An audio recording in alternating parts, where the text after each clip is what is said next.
أئمة يدعون إلى النار بيوم القيامة لا ينصرون. وقال الله تعالى في مقام آخر وجعلنا منهم أئمة يدعون إلى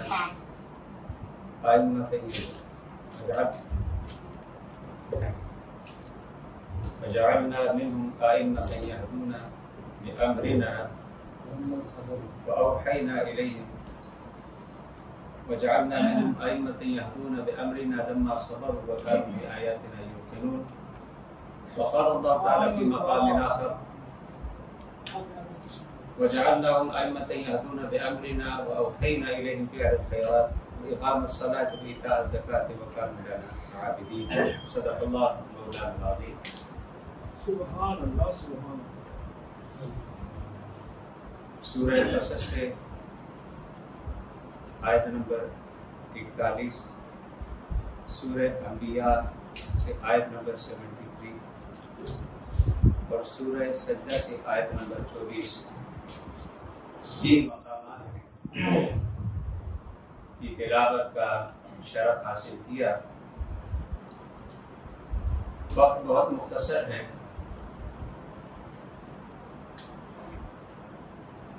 انتہائی اختصار کے ساتھ آج کا یہ موضوع ذکر سید الشہداء نواسہ رسول جگر گوشہ فاطمہ الزہرا نور نظر فاتح خیبر جنتی نوجوانوں کے سردار سیدنا امام حسین اور ان کے جملہ رفقا کی شہادت کے حوالے سے آج کے اس پروگرام کا انعقاد ہوا ہے. سب سے پہلے جتنے بھی مقتدر علماء کرام یہاں تشریف فرما ہیں انہیں اور آپ تمام بزرگ دوست نوجوان ساتھی جتنے بھی آواز سن رہے ہیں یہاں موجود ہیں سب کی خدمت میں السلام علیکم ورحمۃ اللہ وبرکاتہ.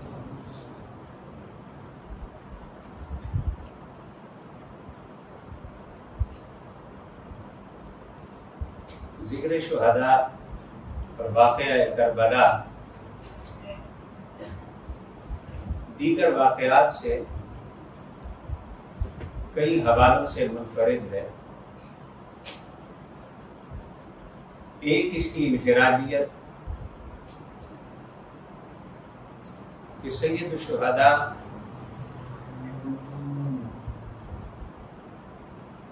کی جد و جہد نہ ذات کے لیے تھی، نہ اپنے خاندان کے لیے تھی، نہ رشتہ داروں کے لیے تھی، نہ کسی خاص علاقے کے لیے اور کسی زمین کے خاص خطے کے لیے. آپ منصب امامت پر فائز تھے اور امامت کا عظیم منصب تقاضا کرتا ہے کہ اس دور میں انسانیت کی فلاح اور انسانیت کی نجات کے لیے جو حسین پیغام اور حسین نظام سرکار دو عالم صلی اللہ علیہ وسلم نے عطا کیا تھا، کوئی اس کی راہ میں رکاوٹ بنے، اس نظام کو بگاڑنے کی کوشش کرے، مخلوق خدا میں امت محمد مصطفیٰ میں فتنے و فساد کی بنیاد رکھے، تو منصب امامت کا تقاضا تھا کہ وہ ان کے خلاف اٹھ کھڑے. اس سورہ سجدہ کی آیت نمبر 24 میں جہاں امامت کا ذکر ہے وَجَعَلْنَا مِنْهُمْ أَئِمَّةً يَهْدُونَ بِأَمْرِنَا لَمَّا صَبَرُوا وَكَانُوا بِآيَاتِنَا يُوقِنُونَ.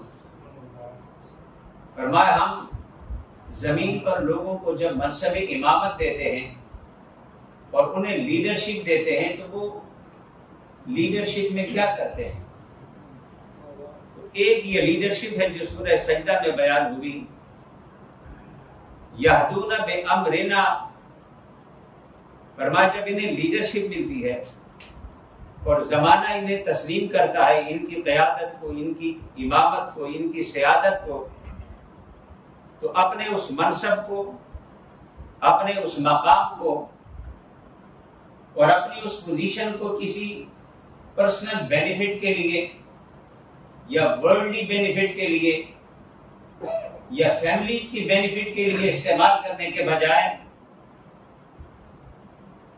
یا اپنی ذاتی شہرت اور ناموری میں اسے استعمال کرنے کے بجائے، یہ کرائٹیریا امامت کا قرآن بیان کر رہا ہے۔ یہدون بامرنا، وہ اس منصب پر فائز ہو کر مخلوق کو خدا سے جوڑتے ہیں،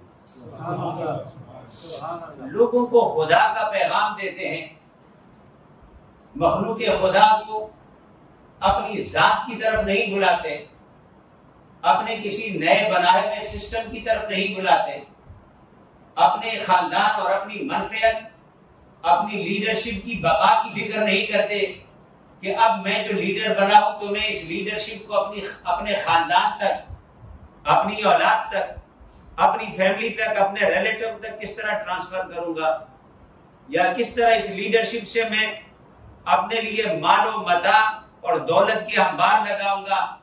یہدون بامرنا، فرمایا وہ ایک ہی کام کرتے ہیں کہ مخلوق خدا کو پھر اپنے رب سے جوڑتے ہیں، اور ان کا ایک ہی مشن ہوتا ہے، خدا کی زمین پر خدا کا نظام، اللہ کی زمین پر اللہ کا نظام، ہر طاغوت، ہر جابر، ہر ظالم کے خلاف علم بغاوت پکڑ کے انسانیت کو رب کائنات کے نظام سے جوڑنا۔ اب چونکہ اس میں تکلیفیں آتی ہیں، مشکلیں آتی ہیں، اس لیے یہاں اس سورہ سجدہ میں آیت نمبر 24 میں ان کی دو خوبیاں بیان فرمائی۔ ایک خوبی فرمائے لما صبر، دوسری خوبی بیان فرمائی وَكَانُوا بِآيَاتِنَا يُوقِنُونَ، فرمایا اس کردار کے لوگ جو زمین پر نظام کے لیے لڑتے ہیں اور اپنی منفعت ذات مفاد کے لیے نہیں، دو خوبیاں ان کے کردار میں ہمیشہ نمایاں ہوتی ہیں، چونکہ جب وہ راہ حق پر چلتے ہیں تو ایک وہ بھی ہے جس کا میں نے ذکر کیا سورہ قصص میں، وَجَعَلْنَاهُمْ أَئِمَّةً يَدْعُونَ إِلَى النَّارِ، وہاں پر جو طاغوتی قوتیں ہوتی ہیں جن کی لیڈرشپ کا مطلب ہی اپنی ذات، اپنی شہرت، اپنی اولاد، اپنا مال، اپنا نظام ہوتا ہے، وہ پھر مخالف بن کر کھڑے ہو جاتے ہیں، پھر وہ ہر حربہ آزماتے ہیں، ہر طریقہ اور ہر کنڈا استعمال کرتے ہیں اس امامت کو گرانے کے لیے، اس قیادت اور اس لیڈرشپ کو گرانے کے لیے، پروپیگنڈے سے لے کر الزام تراشیوں سے لے کر پریکٹیکلی انہیں اذیت پہنچانے سے لے کر قتل کے منصوبے تک بناتے ہیں۔ تو فرمایا چونکہ یہاں پر رکاوٹیں بہت ہیں، جگہ جگہ، اور تاریخ انبیاء ہمیں یہ بتاتی ہے کہ جب کبھی اس سسٹم اور ظلم کے خلاف کوئی کھڑے ہوئے تو پوری ہسٹری ہمیں بتاتی ہے یدعون الی النار، جھوٹی لیڈرشپ کا دعویٰ کرنے والے اور اپنے مفاد کے لیے قیادت کو استعمال کرنے والے ہمیشہ ان کے مقابلے میں کھڑے ہوئے۔ میں زیادہ تفصیل کی طرف اس مختصر وقت میں نہیں جا سکتا، مگر ابراہیم علیہ السلام کا قصور کیا تھا؟ ابراہیم علیہ السلام نے اپنا بچپنا غار میں کیوں گزارا؟ ابراہیم علیہ السلام جیسا پیغمبر جس پر تمام آسمانی کتابوں کے ماننے والے متفق ہیں، جن کے اس دور میں جتنے ڈیوائن ریویلیشن سے اپنے آپ کو کنیکٹڈ کہتے ہیں، خواہ وہ عیسائی ہو، خواہ وہ یہودی ہو، خواہ مسلمان، اپنے آپ کو ابراہیم علیہ السلام سے جوڑتے ہیں، اور انہیں ابراہمک ریلیجن کہا جاتا ہے۔ ابو الانبیاء اتنی بڑی شخصیت ہے، اتنا بڑا نام ہے، مگر بچپنا تکلیف میں گزرتا ہے، جوانی تکلیف میں گزرتی ہے، اپنے شہر سے ہجرت کرتے ہیں اور نارے نمرود ان کا انتظار کرتی ہے۔ کون سا حربہ ہے جو ان کے خلاف استعمال نہیں ہوتا جاتا ہے حق اور صراط مستقیم سے ہٹانے کے لیے؟ چونکہ یدعون الی النار، وہ لیڈر بھی تو ہیں جو ان کو اپنے لیے تھریٹ سمجھتے ہیں. خود نیچے آئے سرکار دو عالم صلی اللہ علیہ وسلم تک.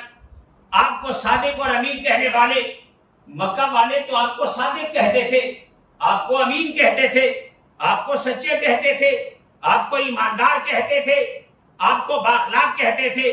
پھر وجہ کیا بنی کہ سگا چچا ابو لہب آپ کے مقابلے میں کھڑا ہو گیا. پھر وجہ کیا بنی, کون سا ایسا کام مصطفیٰ نے کیا کہ اسی معاشرے کا ابو جہل آپ کے مقابلے میں کھڑا ہو گیا.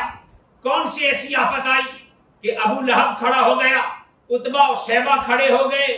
پھر وہ جو پل کے بچھانے والے تھے کانٹے بچھانے والے بن گئے. وہ جو آنکھوں کو دیکھ کر تسکین حاصل کرنے والے تھے وہ آپ کے وجود کو نعوذ باللہ مٹانے والے بن گئے. آپ کے ماننے والوں کو ستانے والے بن گئے. کون سا حربہ ہے جو انہوں نے استعمال نہیں کیا؟ لعنت سے لے کر ظلم و جبر تک. کبھی کہا دولت چاہیے تو کہو ہم تمہیں دیں, کسی خاندان سے نسبت چاہیے ہمیں بتائیں, حتیٰ کہ لیڈرشپ چاہیے آؤ کمپرومائز کر کے آپ کو ہم مکے کا لیڈر بھی بناتے ہیں. لیکن ہمارے خداؤں کو سسٹم کو ماننا ہوگا.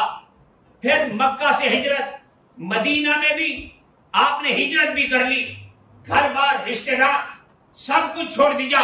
مکہ اور مکے میں کعبہ جیسا مقام آپ نے چھوڑ دیا. مگر پھر وہ باز نہ آئے.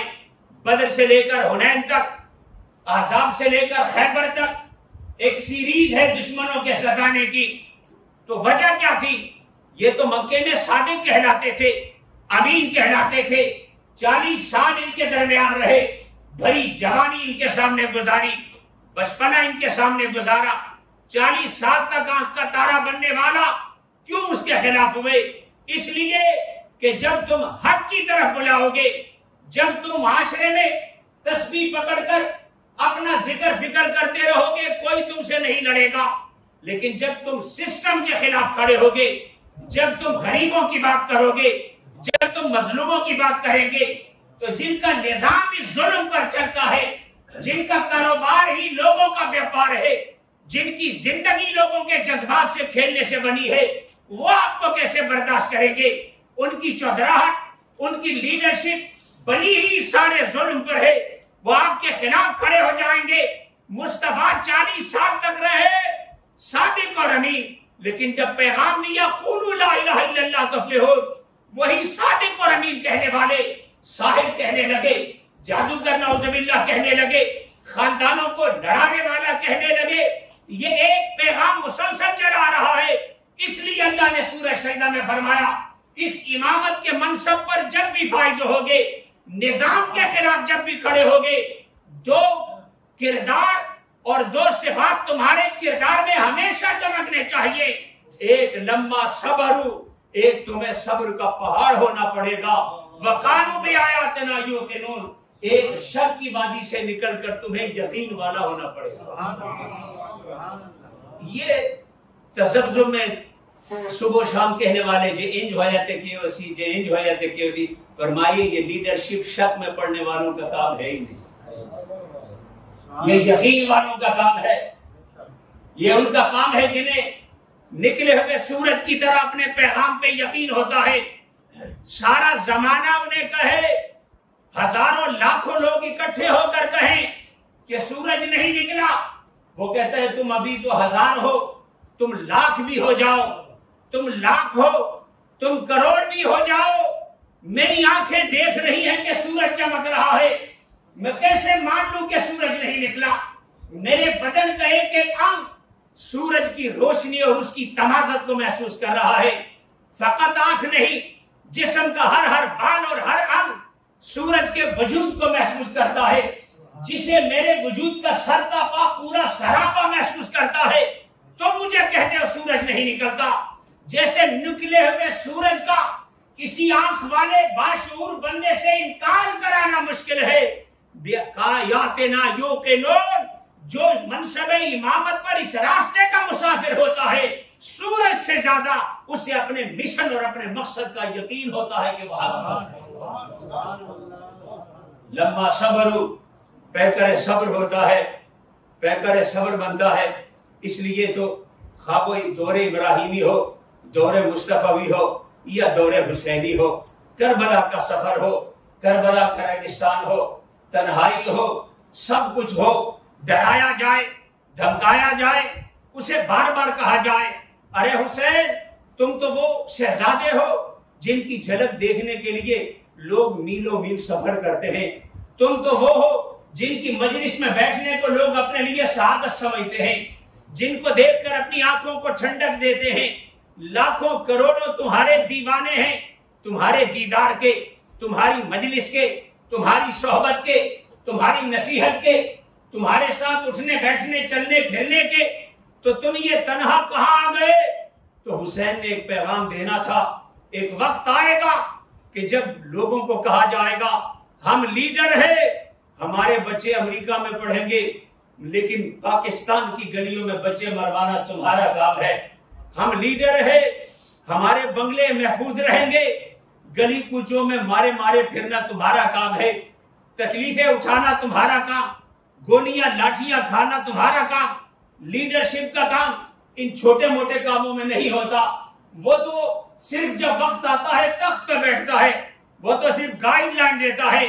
فرمایا یہ تمہارا نظام ہے جس میں ہر ظلم عام بندہ سہتا ہے، لیڈر فقط عیاشی کے لیے بیٹھا ہوتا ہے، جس کا نام نظام محمد مصطفیٰ ہے، اس کی روز اول سے یہی ریت ہے کہ اٹھنے والا پہلے ہر ظلم اپنے بدن پہ برداشت کرتا ہے، اپنے بچوں کو میدان کارزار میں اتارتا ہے، پھر زمانے کو بتاتا ہے کہ لیڈر وہ نہیں جو تخت میں بیٹھ کر تمہیں کہے کہ لڑ جاؤ دشمنوں سے، لیڈر وہ ہے کہ جو خود میدان کارزار میں کھڑا ہو کر اپنے بچوں کے ساتھ مباہلے کی باری آئے تو فاطمہ الزہرا کو بلائے، حسنین کو بلائے، حیدر کرار کو بلائے، وہاں پر بھی اپنے خاندان کو لے کر آئے، اور آئین محمد مصطفیٰ کو بچانے کی باری آئے تو کربلا کے میدان میں بھی اپنے حسین منی وانا من حسین جیسے شہزادے کو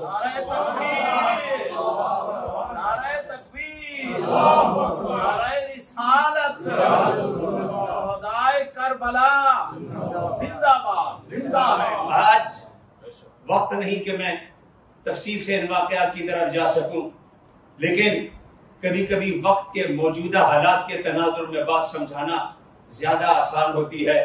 ذکر حسین کو سمجھنے والوں اور یہ بات ذہن میں بٹھانے والوں کہ حسین کا پیغام نظام کے لیے تھا، سسٹم کے لیے تھا، ورنہ حسین کو کسی شے کی کمی نہ تھی، نہ ماننے والوں کی کمی تھی، نہ چاہنے والوں کی کمی تھی، نہ ہاتھ پیر چومنے والوں کی کمی تھی، نہ مجلس میں بیٹھنے والوں کی کمی تھی، نہ ان کی باتوں کو سراہنے والوں کی کمی تھی۔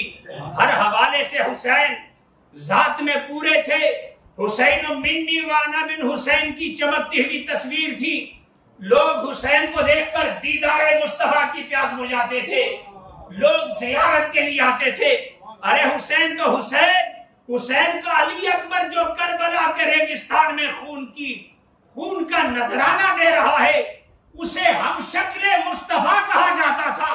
صحابہ جب چاہتے کہ مصطفیٰ کے دیدار سے اپنی پیاس بجھائیں، جن آنکھوں نے جمال مصطفیٰ کو دیکھا تھا وہ دروازے کے آگے بیٹھ کر علی اکبر کے نکلنے کا انتظار کرتے۔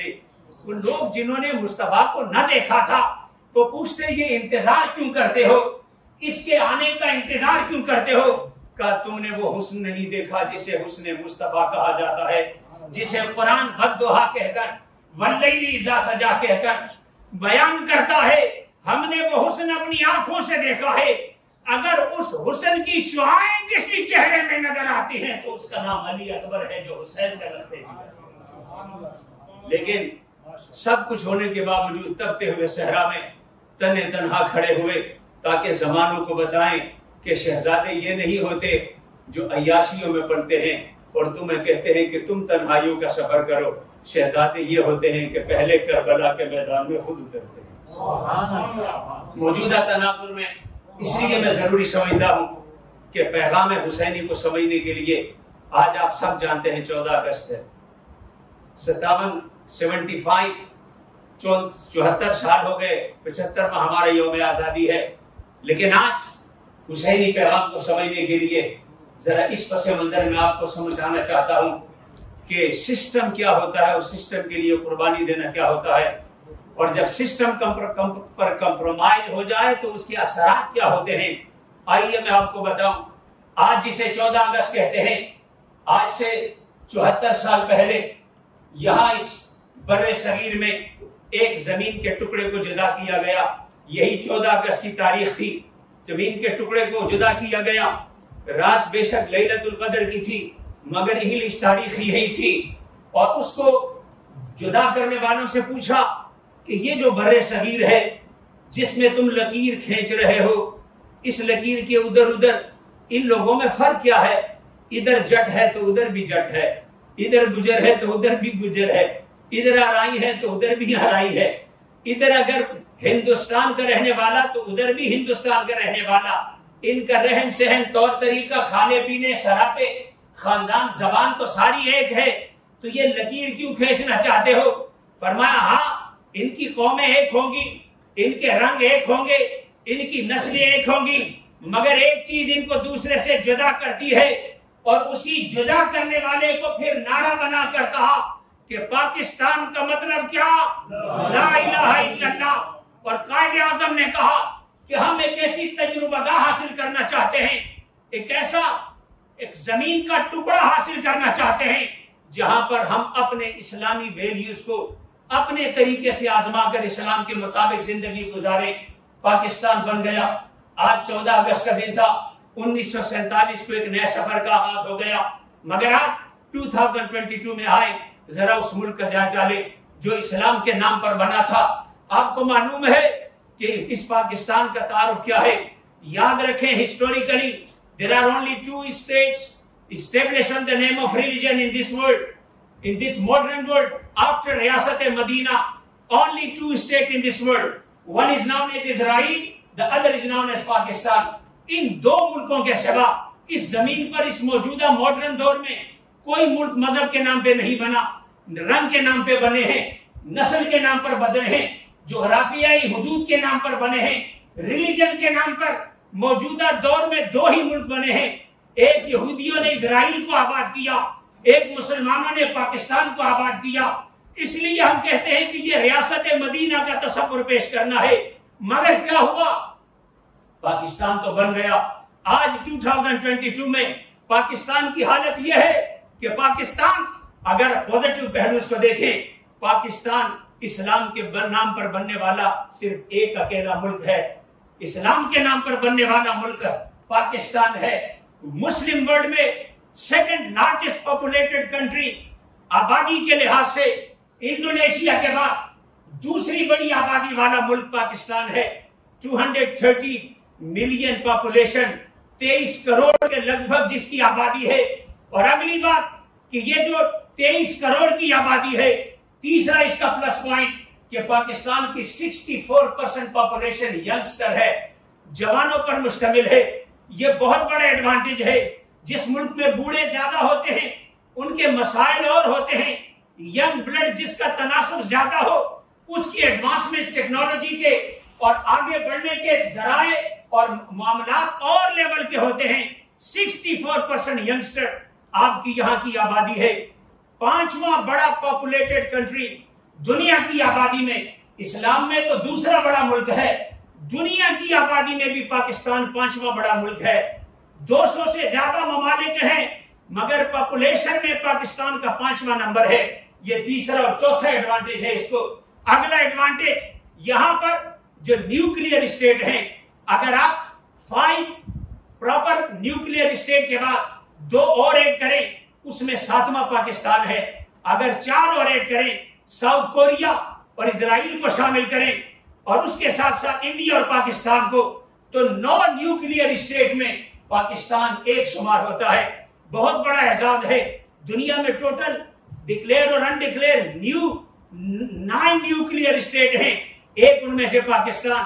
آبادی میں دنیا کا 5واں بڑا ملک پاکستان، مسلمانوں کی آبادی میں دوسرا بڑا اسلامی ملک پاکستان، 64% پاپولیشن رکھنے والا پاکستان، اور طاقت کے حساب سے جنہوں نے دنیا کی قوتوں کا انالائز کیا ہے، 90 نمبر پر دنیا میں the strongest country is also regarded Pakistan. اب اتنی چیزیں ہمارے پاس ہیں، دنیا میں 90 نمبر پر، ایٹمی قوت ہمارے پاس، 64% ینگسٹر ہمارے پاس، the 5th largest country in population, 2nd largest Islamic country in population, first country established in the name of Islam. اتنی ساری چیزیں ہیں، لیکن ہماری حالت کیا ہے؟ آئے اتنا کچھ ہونے کے باوجود دنیا کے ملکوں کا سروے ہوا، 199 کنٹریز کا سروے ہوا، اس میں پاکستان کا 196 نمبر ہے، یعنی چوتھا ورسٹ کنٹری ہے۔ کس حوالے سے؟ وزٹ کے حوالے سے، ویزا کے حوالے سے، باؤنڈریز کی اوپننگ کے حوالے سے۔ اس پورے 200 سے زیادہ ملکوں میں 32 پلیسز ہیں جہاں پر بغیر ویزا کے جا سکتے ہیں۔ آپ کو پتا ہے کہ پاکستان اب باٹم لائن میں ہے، اس میں ہم سے 3 ملک ورس ہیں، صرف 3 ملک اس پورے ورلڈ میں، جو 199 کنٹریز کا سروے ہوا، پاکستان ان میں 3 ملک ہم سے ورس ہیں، ایک افغانستان، ایک عراق اور ایک تباہ شدہ سیریا۔ ان تینوں کے بعد چوتھے ورس پوزیشن ہماری ہے، یعنی بدترین پاسپورٹ کی کیفیت اس وقت پاکستان کی ہے۔ غربت میں 119 کنٹریز کا جب اینالائز ہوا تو پاکستان اس میں 92 نمبر پر ہے، یعنی جو 30th لیسٹ اپرچونٹی والے ملک ہیں اس میں ہمارا ملک ہے۔ اسی طرح مجموعی خوشحالی، جس طرح کامن پراسپیرٹی کا جب انڈیکس تیار کیا گیا، 167 کنٹریز کا جب اینالائز ہوا، پاکستان 138 نمبر ہے۔ 167 میں پاکستان 138، یعنی 30 لیسٹ ملکوں میں۔ اب یہاں پر غربت میں آپ جو 30 بدترین اسلامی ملک ہیں، مسلم نان مسلم، not Muslim non Muslim, the worst 30 countries, Pakistan is one of them. The less prosperity in 30 countries, Pakistan is the worst position. مگر کبھی ہم نے سوال کیا کہ اتنا بڑا ملک، اتنے بڑی اٹامک نیوکلیئر پاور، غربت میں سب سے نیچے، 30 غریب ملکوں میں شامل، پراسپیرٹی کے حوالے سے سب سے نیچے شامل، تو وجہ کیا ہے؟ وجہ آپ کو بتاؤں، اسلام کہتا ہے، ہم کہتے ہیں نا نظام مصطفیٰ، نظام اسلام، ریاست مدینہ، قرآن کہتا ہے اعدلوا هو اقرب للتقوی ولا یجرمنکم شنآن قوم علی الا تعدلوا اعدلوا۔ قرآن کہتا ہے تمہارا دشمن بھی تمہارے سامنے کھڑا ہو، تم نے جسٹس کو نہیں چھوڑنا، تم نے عدل کو نہیں چھوڑنا۔ زندہ قومیں اپنے جسٹس سسٹم پہ کمپرومائز نہیں کرتی، یہ قرآن کا حکم ہے۔